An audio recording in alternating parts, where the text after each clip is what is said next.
Moto JC mga boss. So ngayon ang pakikinggan natin syempre Brother Eli.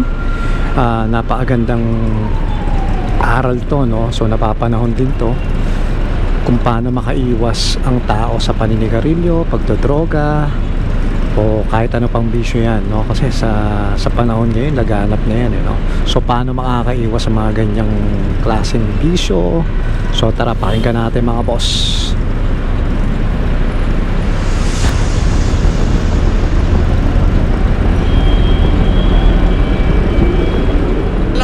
Masisira ang katawan mo. Di parang kang nagpapakamatay. Yan ang tawag mo ron.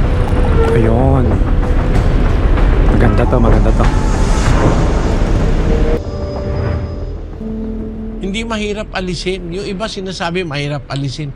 Kasi ginuguni-guni mo eh. Pero kung meron kang pananampalataya sa Diyos, naniniwala kang kasalanan yung sirain mo yung katawan mo. Kasi bawal ng Bibliang sirain mo katawan mo. Sa sigarilyo, merong libu-libong lason. Bawat stick ng sigarilyo may daladalang libu-libong lason. Kung naiintindihan mo at nakapag-aral ka ng kaunti, siguro hindi ka maninigarilyo. Ang ginuguni-guni nila mahirap mahirap. Hindi totoong mahirap. Ako nga ang saksi.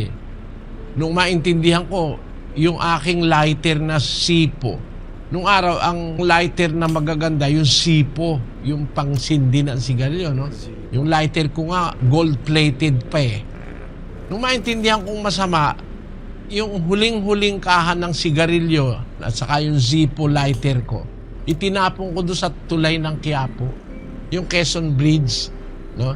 Naglalakad ako, galing ako doon sa may Loton, papunta ako ng Quiapo.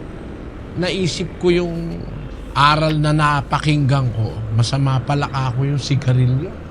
Ginawa ko, tinapon ko yung sipo ko dun sa tulay. At saka yung huling kahan ng champion. Madali, nawala.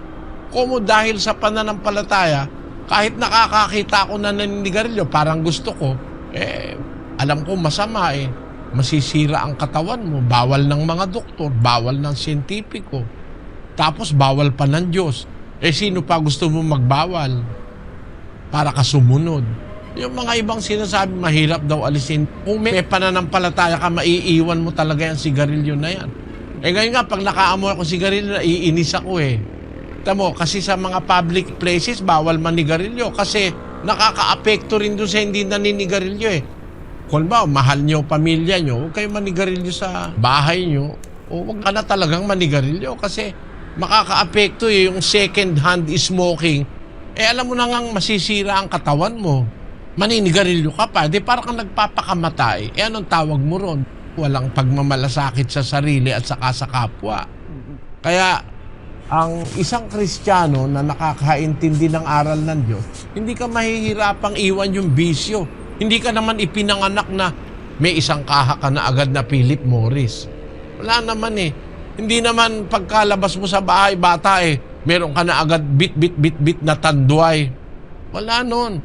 Yan, mga napagkukuha lang natin yan sa mga taong hindi kumikilala sa Diyos. Bawal kasi ng Diyos yung gaya niyang mga bisyo na yan Gaya niyang droga. Ano ba ginagawa ng droga ngayon?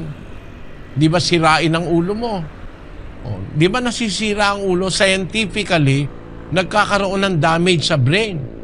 Spiritually, nawawalan ka na ng takot pagka under drugs ka na.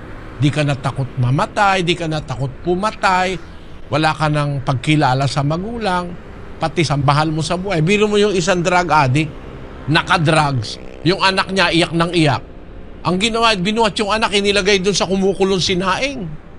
Alam mo na pag umipekto at na-addict ka na dyan, ang mangyayari sa'yo, masisira utak mo.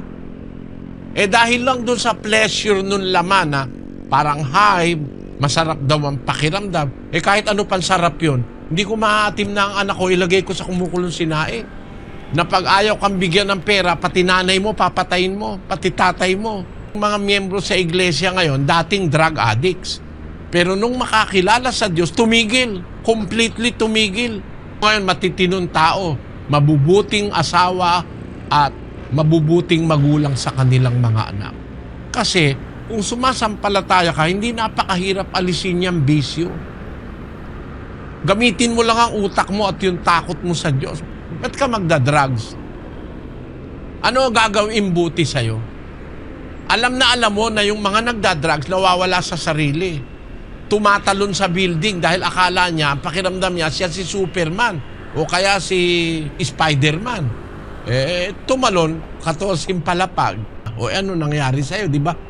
Kaya kung may takot ka sa Diyos at gumagamit ka ng kaunting isip lang, hindi ka magda-drugs. Ni subukin mo, hindi ka magda-drugs. Madaling maalis yan, kapatid. So napakinggan natin, no, isang aral ni Brad Eli about sa mga drugs, kung ano-ano pang bisyo, no. So napakinggan natin na paano maiiwasan yan. At yun mga boss, so kung nagustuhan nyo, please like and share this video para maka-inspire din sa iba. At kita-kits na lang tayo sa next video mga boss.